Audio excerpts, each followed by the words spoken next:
마태복음 6장 9절에서 13절까지 말씀을 우리 다 같이 한 목소리로 읽겠습니다. 같이 봅니다. 그러므로 너희는 이렇게 기도하라. 하늘에 계신 우리 아버지여, 이름이 거룩히 여김을 받으시오며 나라가 임하시오며 뜻이 하늘에서 이루어진 것 같이 땅에서도 이루어지이다. 오늘 우리에게 일용할 양식을 주시옵고 우리가 우리에게 죄 지은 자를 사하여 준 것 같이 우리 죄를 사하여 주시옵고 우리를 시험에 들게 하지 마시옵고 다만 악에서 구하시옵소서.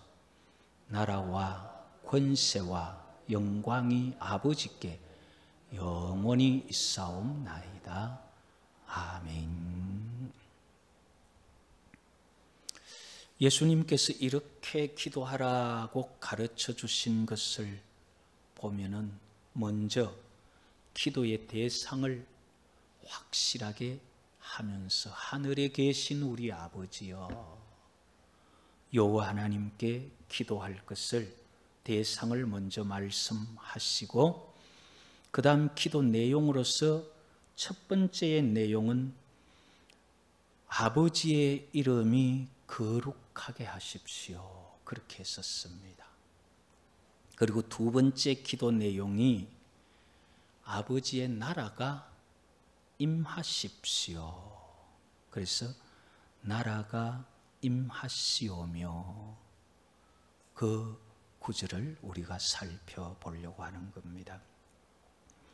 여기서 나라가, 이 말은 하나님의 나라, 여호와께서 다스리시는 그 나라를 말합니다.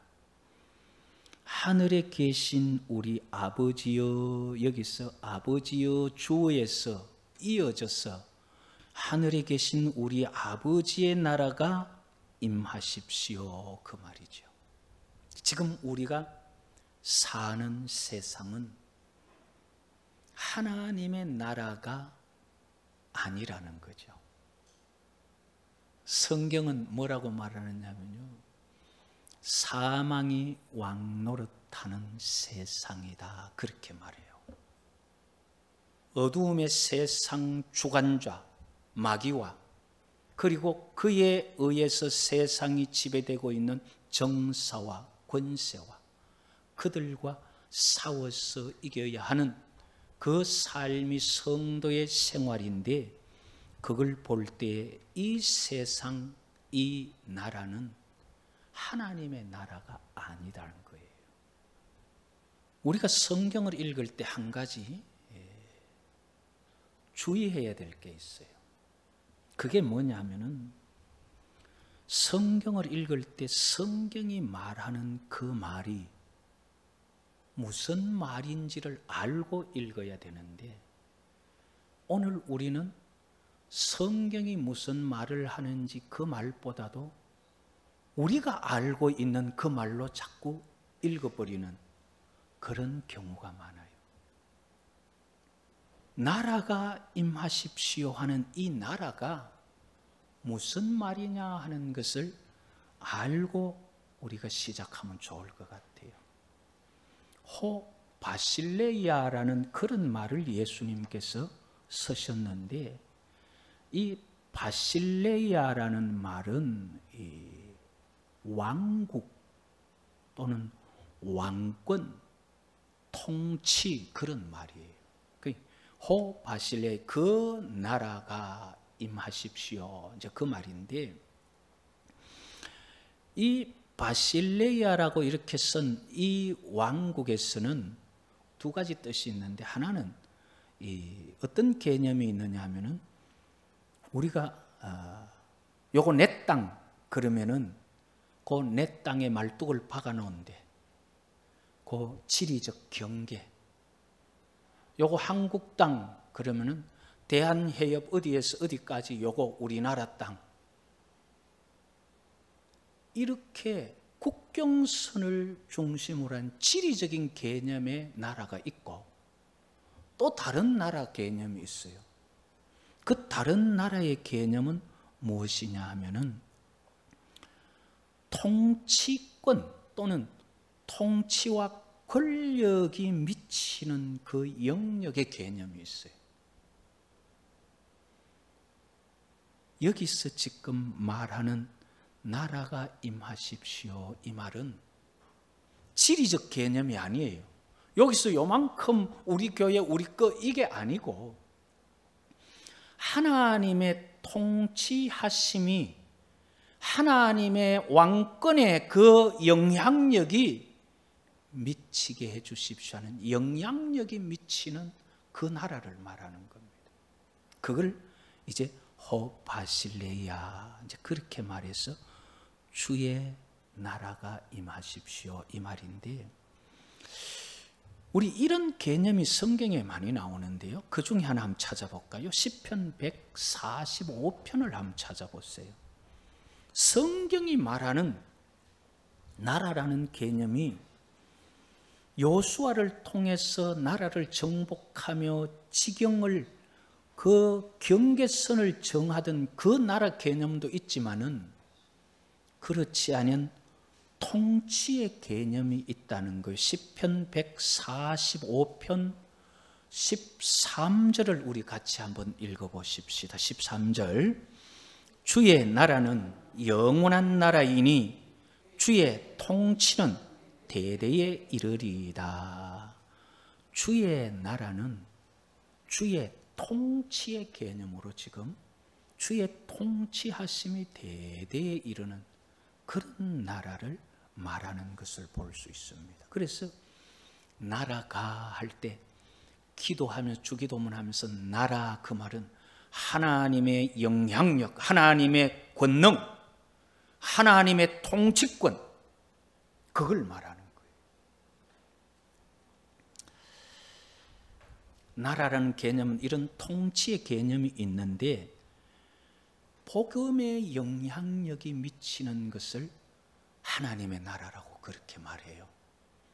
그게 마가복음 4장 26절에 보면 또 이르시되 하나님의 나라는 사람이 씨를 땅에 뿌림 같으니, 이게 마태복음이나 마가복음 거기에서 씨를 무엇으로 예수님 해석하시느냐 하면 복음을 뿌리는 거다 말하죠.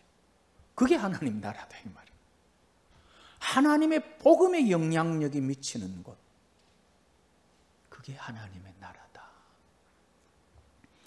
그 다음에 또 성경이 말하는 나라가 하나 있는데 마가복음 10장 14절에서 15절에 보면은 예수님께서 제자들을 보시고 노하시면서 꾸짖고 어린아이들이 내게 오는 것을 용납하지 마라.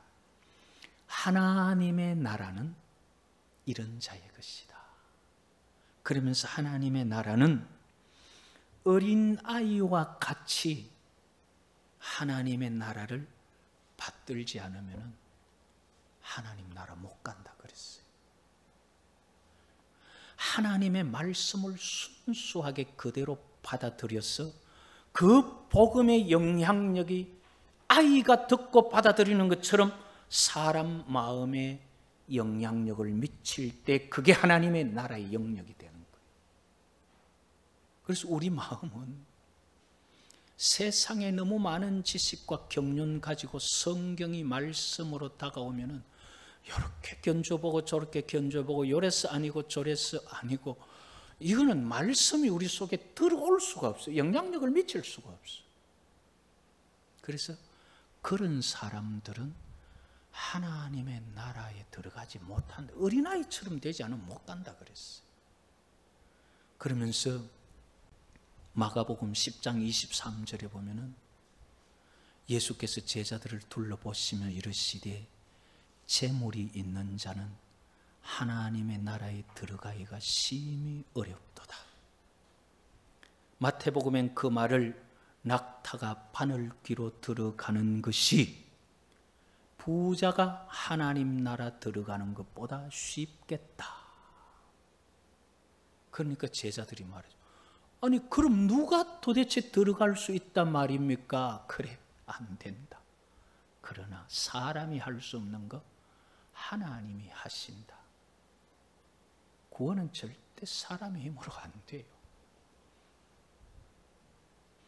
그 다음에 또 성경에 있는 하나님의 나라는 누가복음 17장 20절에서 21절에 보면은 바리새인들이 하나님의 나라가 어느 때 임하나이까 물을 때에 예수님 대답하시기를 하나님의 나라는 볼 수 있게 임하는 게 아니다. 하나님의 나라는 여기 있다 저기 있다 못하는 것은 그 나라가 너희 안에 있다. 하나님의 나라는 우리 속에 있어요. 그래서 그것을 바울은 어떻게 말하느냐 하면은 로마서 14장 17절에 하나님의 나라는 먹는 것과 마시는 것이 아니 오직 성령 안에 있는 의와 평강과 희락이다 그랬어요. 우리 안에 성령으로 말미암은 의와 평강과 희락, 그게 하나님의 나라예요. 성경이 말하는 인생론은요, 인생은 풀과 같고 그 영화는 풀의 꽃과 같다.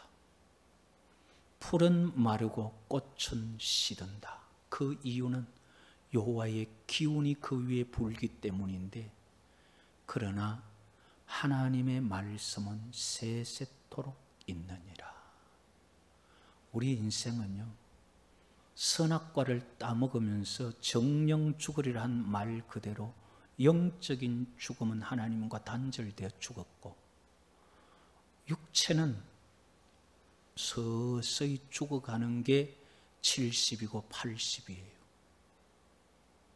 인생은 그렇게 풀과 같고 풀의 꽃처럼 떨어지고 없어지지만은 풀이 마르고 꽃이 떨어지기 전에 하나님 말씀을 받아버리면은 풀과 같이 시들고 꽃처럼 떨어져야 하는 인생이 말씀 따라 영원히 가게 되는, 그게 구원이라는 거예요. 그렇게 말씀이 영향력을 미치는 그 나라가 바로 바실레이아라는 왕국이라는 그 말이에요. 사람들 속에 독한 시기와 질투와 다툼이 있는 것은, 이것은 하나님께로 위로 빛들의 아버지께로부터 온 것이 아니라 사단의 것이요 귀신의 것이요 세상 것이고 정욕적이라 그랬죠. 그게 야고보서 3장 14절 15절에 나오는데, 이런 독한 시기와 다툼과 정욕을 복음으로서 그 모든 것을 이기고 하나님의 말씀으로서 새롭게 된, 그게 하나님 나라가 임하는 거예요. 그게 하나님의 통치권이 역사하는 거예요. 자, 이제 그런 나라의 개념을 나라가 임하시오며 그랬죠. 임하다는 말은 이게 엘코마이라는 말인데, 임하다 우리말 그대로 하나님의 나라가 오십시오, 하나님의 나라가 나타나십시오, 그 말이에요. 영향력, 여호와 하나님의 권세, 하나님의 그 왕권, 여호와 하나님께서 다스리시는 만물의 통치하심이 지금 여기에 나타나 주십시오. 공중 권세 잡은 사단의 권세를 쫓아내시고 하나님의 백성들을 부르십시오.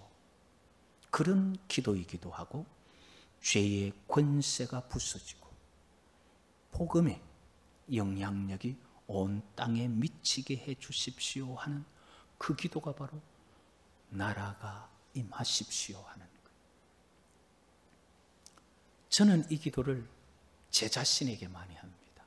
하나님, 아버지 이름 거룩하게 하시고 나라가, 하나님의 다스림이, 하나님의 통치하심이, 성령의 감동하시고 말씀하시고 주관하심이 내 속에 임하여 주십시오. 그래서 주의 말씀이 내 속에 있고, 주의 다스림이 내 속에 있고, 주의 말씀에 순종함이 내 속에 있어서 내가 이 땅의 육체 욕심을 따라 사는 것이 아니라 하나님 말씀하고 하나님 명하시는 대로 그걸 듣고 순종할 줄 알고, 듣고 다시 여쭐 줄 알고, 영적으로 눈이 열리고 귀가 열려서 하나님 말씀하심이 내 속에 있어야 들리면 나도 물어볼 거 아니에요. 수없이 많은 사람들이 예수를 믿는데 그냥 관념적으로, 추상적으로 살아계신 하나님을 만나보지를 못해요. 하나님께서 내 속에 말씀하시는 대로 해서 하나님을 경험하는 그 경험이, 그 영향력이 하나님 내 속에 임하셔서 늘 내가 주님과 같이 살게 해주십시오.